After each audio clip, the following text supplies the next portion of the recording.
Welcome to my YouTube channel. आज हम इस वीडियो में एक्सरसाइज 6.3 का क्वेश्चन 8 सॉल्व करेंगे। Let's begin. क्वेश्चन 8 है हमारे सामने।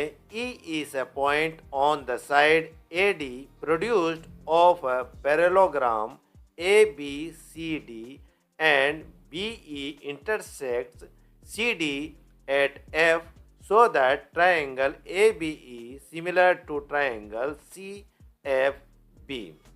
माय डियर स्टूडेंट्स, हमें यहाँ पर कोई ऐसा डायग्राम नहीं दिया गया इस क्वेश्चन में। ये हमने एक डायग्राम क्वेश्चन के अनुसार अकॉर्डिंग टू द क्वेश्चन ये डायग्राम ड्रॉ किया गया और ये पैरेललोग्राम का एक डायग्राम यहाँ पर ABCD यहाँ पर ये ड्रॉ किया गया और उस पैरेललोग्राम का उसे प्रोड्यूस किया गया AD लाइन को E पॉइंट पर।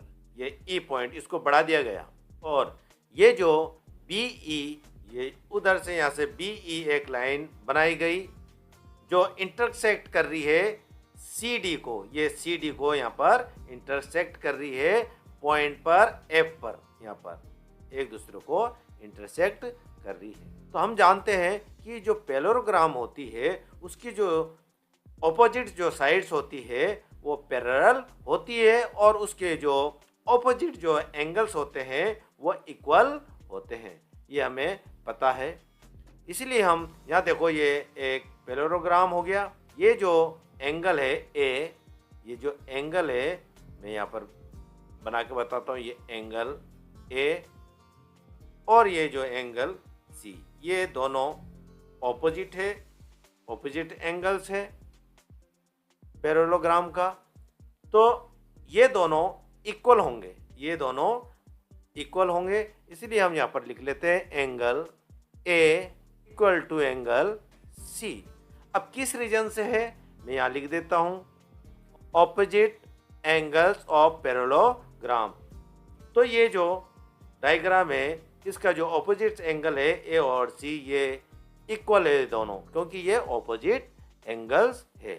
अब उसके बाद हम चलते हैं। अब ये ट्राइंगल लेते हैं हम A B और E।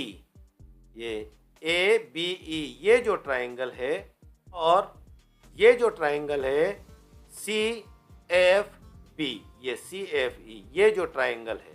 अब यहाँ देखो AB जो लाइन है वो DC के पैरेलल है। अब जब इस तरह के पैरेलल लाइन पर से हम यदि इस प्रकार से लाइन खींची जाती है वो लाइन ट्रांसवर्सल लाइन होती है। जब इस प्रकार की जो ट्रांसवर्सल लाइन होती है तो ये एंगल और ये जो एंगल है वो इक्वल होते हैं। ये एंगल AB और E, ये एंगल और एंगल CFB ये दोनों इक्वल होंगे क्योंकि ये ट्रांसवर्सल लाइन है और ये इसीलिए ये एंगल और ये एंगल इक्वल होंगे। तो हम यहाँ पर लिख लेते हैं angle ABC equal to angle CFB। तो CFB हमने यहाँ पर लिख लिया है। अब किस रीजन से है हम यहाँ लिख लेते हैं। ये दोनों जो एंगल है वो अल्टरनेट है, अल्टरनेट इंटीरियर एंगल कहते हैं इसको, इस तरह का। तो हम यहाँ पर लिख लेते हैं अल्टरनेट इंटीरियर एंगल्स, ये हमने यहाँ पर लिख लिया। अब ये जो दोनों ट्राइंगल है उसमें हमें ये जो ट्राइंगल मिले जो क्रॉसपॉन्डिंग एंगल से एक दूसरे के इक्वल हुए, तो हमें दो कंडीशन हमें यहाँ पर मिल गई। ये जो कंडीशन हमें ये मिली, दो ट्राइंगल जो क्रॉसपॉन्डिंग एंगल से वो एक दूसरे के इक्वल है, तो हम कह सकते हैं कि ये जो ट्राइंगल है दोनों ट्राइंगल जो है वो एक दूसरे के सिमिलर है। तो triangle ABE similar to triangle CFB। अब किस रीजन से है ये?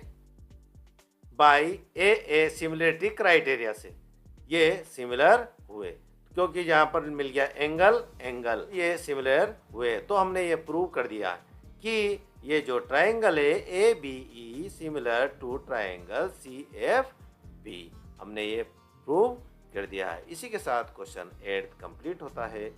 Thank you very much.